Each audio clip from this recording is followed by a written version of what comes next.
नमस्कार। आज हम बात करने वाले हैं बांग्लादेश के पहले न्यूक्लियर पावर प्लांट के बारे में। और ये महत्वपूर्ण इसलिए हो जाता है क्योंकि भाई जिस तरीके से भारत और बांग्लादेश के संबंध बिगड़े थे, जिस तरीके से बांग्लादेश चाइना में नजदीकी आए, जिस तरीके से बांग्लादेश यूएस के साथ खड़ा हुआ, और ये सब मिलकर के इंडिया के लिए एक थ्रेट की तरह देखे जा रहे हैं। और इसी बीच इनका पहला न्यूक्लियर प्रोग्राम, तो कहीं कोई साजिश तो नहीं हो रही है भारत को लेकर के। और उससे भी बड़ी चीज, जैसे हमने देखा कि भैया ईरान इजराइल के बीच में वॉर हुआ, पूरी दुनिया में तेल की कीमतें, ऊर्जा को लेकर के एक अनिश्चितता पैदा हो गई। तो हर एक देश ने देखा कि भैया हमारे लिए ऊर्जा आपूर्ति बहुत ही ज्यादा महत्वपूर्ण है। और इसी का फायदा होते हुए बांग्लादेश ने सबसे पहले ये बोल दिया कि भैया हम तो अपना पहला न्यूक्लियर पावर प्लांट जो स्टैब्लिश करने वाले हैं। लेकिन जिस प्रकार से बांग्लादेश चाइना और यहाँ पर पाकिस्तान के साथ मिलकर के हमें समय समय पर तटपचाता रहता है, बहुत अलग टाइप के स्टेटमेंट बोलता रहता है। साथ ही साथ एक सबसे बड़ी चीज, यहाँ पर चाइना का जो नवल प्रेजेंस है बांग्लादेश में, वो हमारे बहुत सारे रीजन को एक साथ टारगेट कर रहा है। इसके बारे में बातचीत करेंगे।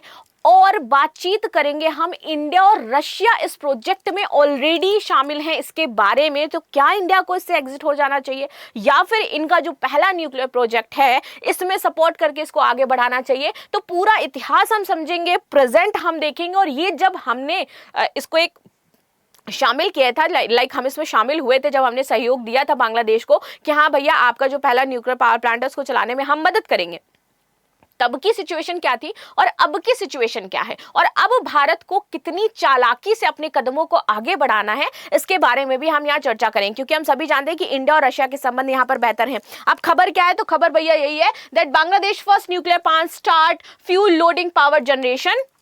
ये है इसकी पहली खबर। अब ये कब हुआ था, कितना है, क्या है इसमें, तो भैया ये ना 2400 मेगावाट संयंत्र को चालू करने की दिशा में अपना कदम बढ़ा रहे हैं। पूरी क्षमता ये इसकी चलाना चाहते हैं, लेकिन धीरे धीरे होगी। पहले यहाँ पर कुल बिजली की मांग यहाँ पे 10 से 12% का हिस्सा ये पूरा करेगा। और इसके बारे में थोड़ा सा डिटेल में जान लेते हैं कि जब ये आया था, जब ये प्लान आया था, किसके द्वारा लाया गया था, तो शेख हसीना की सरकार थी तब।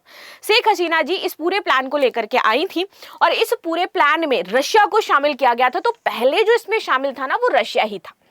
ठीक है, रशिया ने ऑफर किया था 2011 फरवरी में। यहां पर रूस की रोसाटॉम ने बांग्लादेश परमाणु संयंत्र ऊर्जा आयोग के लिए राजधानी ढाका से लगभग 160 किलोमीटर दूर जहां ये बन रहा है वो है आपका रूपपुर, यहां पर 2 रिएक्टर लगाने की बात कही थी। And this is the word जिसकी हम बात कर रहे हैं। ये है वो इमेज, ये है वो पावर प्लांट जो इनको बनाना था। ठीक है, अब बनाने के लिए उन्होंने क्या किया कि भैया हम ना 2017 में पहले शुरू करेंगे, फिर 2018 एक्सटेंड होता है। पूरा ये था कि हम 60 साल तक इसको चलाएंगे और इसके बाद 20 वर्ष इसको और बढ़ा दिया जाएगा और अपनी जो जरूरतें हैं उसको पूरा किया जाएगा।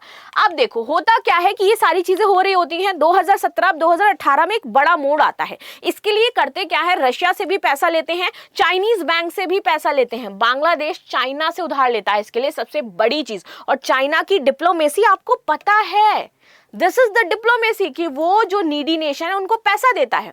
पहले वो उनको पैसा देगा, फिर उसके बाद उनसे अपने कूटनीति जो संबंध है वो स्टैब्लिश करेगा और फिर अपने अकॉर्डिंग उनको ड्राइव इन करेगा। अब चूंकि ये पावर प्लांट बना रहे हैं, न्यूक्लियर पावर प्लांट, चाइना को पता था इंपॉर्टेंस रखता है, संबंध धीरे धीरे अच्छे बनाए, साथ ही साथ उधार भी दे दिया, जो कि उसकी स्टार्टिंग की डिप्लोमेसी है कि भैया उधार देंगे। अब जब अगर ये हमारी बात नहीं मानेंगे तो कहेंगे हमारा तुरंत पैसा वापस करो। तो अब अगर हमें इंडिया की तरफ इनको मोड़ना होगा या इंडिया के खिलाफ करना होगा तो ये पैसा हमारा काम आएगा। और ये स्टार्टिंग से इसकी नीति रही है, और इसमें बांग्लादेश शुरुआत से ही फंस गया था पैसे लेकर के, जो ये सारी चीजें हुई भी। और इसी के दम पर आप देखोगे कि फाइनली अब बांग्लादेश में जो चाइना हो जाता है, इसने अपने बेसिस भी बनाना शुरू कर दिया। बेस है, यही वो डिप्लोमेसी है जिसकी हम बातचीत कर रहे थे। पहले यहाँ पर हुआ कि भैया जो नाउ ईयरली जो कंप्रेशन फी कैप्ड है वो 2.5 मिलियन है, पहले हमारा 4.5 मिलियन 2023 के आसपास इन्होंने रखा था। अब 2018, पहले 2017 में ये सारी चीजें हो रही थी, लेकिन 2018 क्योंकि भारत के संबंध अच्छे थे, शेख हसीना जी ने ये प्रोजेक्ट शुरू किया था। भारत और शेख हसीना के बीच में यहाँ पर संबंध बहुत ही मधुर हुए। एक तरीके से ये कह सकते हैं कि गोल्डन पीरियड था इंडिया और बांग्लादेश का जब शेख हसीना जी वहां पर थी। तो इसलिए इंडिया भी इस प्रोजेक्ट में शामिल हो जाता है, क्योंकि मित्र नेशन थे दोनों ही, रशिया और बांग्लादेश। ठीक है, इसलिए इंडिया अग्री हो जाता है और ये एक तरीके से आप देखोगे कि ट्राई एक तरीके से जो अग्रीमेंट है वो साइन होता है तीनों के बीच में। अब इससे इंडिया ने क्यों साइन किया था, क्या मिल रहा था इंडिया को साइन, क्या इंडिया बेवकूफ था उस टाइम जो ये डील साइन कर ली, जब उसको ये पता था कि भाई चाइना इसमें पैसा लगा रहा है, कल को ये यूज कर सकता है? बट नहीं, इंडिया को लगा कि रशिया इन्वॉल्व है इसमें, चाइना को टैकल करने के लिए रशिया इंपॉर्टेंट, बट आज रशिया के साथ चाइना के भी बेहतर संबंध हो जाते हैं। ठीक है, दूसरा यहां पर इंडिया को भी फायदा मिल रहा था क्योंकि हमारा यहाँ तमिलनाडु का जो कुडनकुलम परमाणु संयंत्र है, इसके लिए यहाँ पर उपकरण आपूर्तिकर्ता और तकनीकी सलाहकार थे यहाँ पर रोसाटॉम। तो इन लोगों ने मिलकर बोला कि भैया वहां पर भी हम ये काम कर रहे हैं, आपके साथ भी कर रहे हैं, तो क्यों ना हम लोग पूरी तरीके से अग्रीमेंट साइन कर लेते हैं और उसको फर्दर आगे लेकर के जाते हैं और बेहतर ही समझौता हमारा साइन हो जाएगा। यहाँ पर जो रोसाटॉम थे, इन्होंने बोला कि दोनों पक्ष विशेष रूप से कर्मियों के प्रशिक्षण, मार्गदर्शन और अनुभव के आदान प्रदान और परामर्श सहायता प्रदान करने के क्षेत्र में सहयोग करेंगे। ये था सहयोग, जो प्रॉपर ये जो लाइन मैंने पढ़ी ना, यही सहयोग था कि हम एक दूसरे के कर्मियों को प्रशिक्षित करेंगे, हम आदान प्रदान करेंगे अपनी टेक्नोलॉजी और परामर्श करेंगे कि किस तरीके से और बेहतर हमें जो टेक्नोलॉजी है वो डेवलप करनी है। लेकिन सब कुछ बदला, हालात बदल गए, जज्बात बदल गए। तुरंत जैसे ही शेख हसीना की सरकार गिरती है, वहां पर यूनुस आते हैं और पूरी तरीके से एंटी इंडियन प्रोपेगेंडा पूरे बांग्लादेश में चला दिया जाता है। और उस समय तत्कालीन थे जो बाइडेन, जिनकी गोद में जाकर के बांग्लादेश बैठता है। और यही नहीं, इसी दौरान बहुत ही इंपॉर्टेंट जो प्रोजेक्ट्स थे वो बांग्लादेश ने चाइना को दे दिए। साथ ही साथ बहुत ही इंपॉर्टेंट जो समझौते थे वो चाइना के साथ साइन किए गए। और एक बहुत बड़ा स्टेटमेंट यूनुस ने दिया था कि जो चिकन नेक है उससे पूरी तरीके से भारत को काट दो और वहीं पर अपना नेवल बेस बना दो, और ये जो 7 सिस्टर्स है ना, इसको पूरी तरीके से भारत से हम अलग कर देंगे। और चाइना को आमंत्रित किया था ये काम करने के लिए। अब वो नेशन जिसने ये कहा हमारी सिक्योरिटी पर थ्रेट पहुंचाया, उसके साथ हम ये डील आगे कैसे ले जा सकते हैं, that is the main question. अब यहां पर भारत क्या स्टैंड लेगा, क्या भारत इसको लेकर के आगे चलेगा या फिर वहीं पर सिमट जाएगा? अब देखो कैसे समय का पहिया घूमता है भैया। हम जानते ही हैं कि एक ना एक दिन टाइम तो पलटता ही है, वैसा हुआ भी।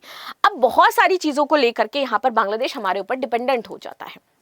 ऑल्दो अगर हम एनर्जी की बात करें तो यहाँ पर आप देखोगे कि अडानी को लेकर के कुछ इशू भी चल रहा था रीपेमेंट का, क्योंकि एनर्जी हम उनको प्रोवाइड कराते हैं और बांग्लादेश ने हमें पैसे नहीं दिए थे। ठीक है, ये वाला भी प्रॉब्लम था। प्लस यहाँ पर 12 मार्च 2026 जब पूरी दुनिया में क्राइसिस थी भैया, गैस को लेकर के, डीजल को लेकर के, ऑयल को लेकर के, तो सेम क्राइसिस बांग्लादेश में भी थी। और बांग्लादेश ने इंडिया से आग किया कि भैया हमें डीजल चाहिए। तो हमने क्या कहा कि हम आपकी तरफ दोस्ती का हाथ बढ़ाते हैं, क्योंकि तारिक रहमान जी आ चुके थे, वहां की सत्ता परिवर्तित हो चुकी थी और हमने बहुत दिन पेशेंस किया था जब तक ये थे, क्या नाम है इनका, यूनुस थे। तो फाइनली हमने क्या किया, इनकी मदद करी अपने, क्योंकि हमारे लिए इंपॉर्टेंट नेशन हो जाते हैं, पड़ोसी देश हो जाता है। और इसके बाद धीरे धीरे धीरे हमारे संबंध भी बेहतर हुए।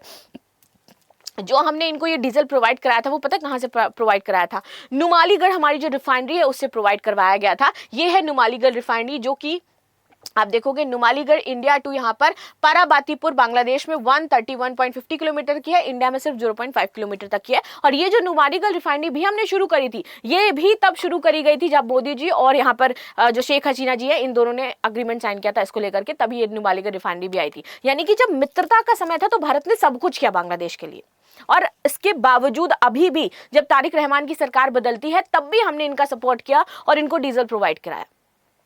लेकिन अब क्वेश्चन ये हो जाता है कि जिस तरीके से जो चाइना अपना एयरफील्ड प्लान बना रहा है बांग्लादेश में, और ये प्लान ऑनगोइंग है बांग्लादेश में, अभी भी चल रहा है।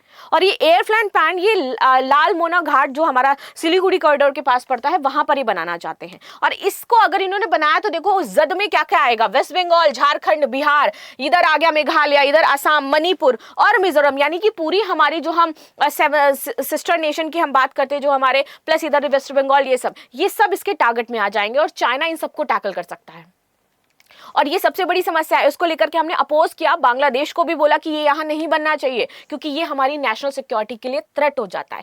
अब अगर बांग्लादेश इस बात को नहीं मानता है तो हम आपकी क्यों रिफाइनरी में मदद करेंगे। तो अब India finally in the dilemma कि इंडिया को करना क्या चाहिए। क्या इंडिया को अपने नेशनल सिक्योरिटी को फ्रंट पर रखना चाहिए, ये देखना चाहिए कि नहीं भाई चाइना के साथ, क्योंकि ऑफ कोर्स चाइना के साथ उनके जो संबंध हैं वो बेहतर हैं और कार्य कर रहे हैं, और प्लस अभी हमारे संबंध चाइना के साथ खराब हुए स्टेट ऑफ मलक्का को लेकर के, ये आपको पता है क्योंकि बहुत बार यहाँ पर खबर आई कि भैया हमारा खुद का स्टेट ऑफ हॉर्मुज बन सकता है और इंडिया इसको ब्लॉक कर सकता है। तो जब संबंध बिगड़ रहे हैं, चाइना के साथ भी हमारे संबंध बिगड़ रहे हैं, बांग्लादेश के साथ संबंध हमारे अच्छे हुए नहीं है, तो क्या ये दोनों नेशन कुछ बड़ा प्लान कर रहे हैं इसकी आड़ में? कहीं ये न्यूक्लियर में सपोर्ट करना हमारे लिए ही बहुत बड़ी समस्या ना हो जाए, क्योंकि समस्या यहां पर डायरेक्ट दिखाई दे रही है जिस तरीके से चाइना का ये प्लान हो जाता है। अगर ये एयरफील्ड यहां पर बन जाता है तो हमारे नेशंस के लिए खतरा है। तो अब इंडिया को क्या स्टेप लेना चाहिए? इंडिया को सोच समझ करके यहां पर देखना चाहिए, किन एग्रीमेंट्स को साइन करना चाहिए, कैसे क्लैरिफाई करना चाहिए। आपकी क्या इसको लेकर के राय हो जाती है, जरूर बताएगा। मिलते हैं नेक्स्ट क्लास में, तब तक के लिए धन्यवाद। लाइक शेयर सब्सक्राइब करना बिल्कुल भी ना भूलें and thank you so much for joining this session.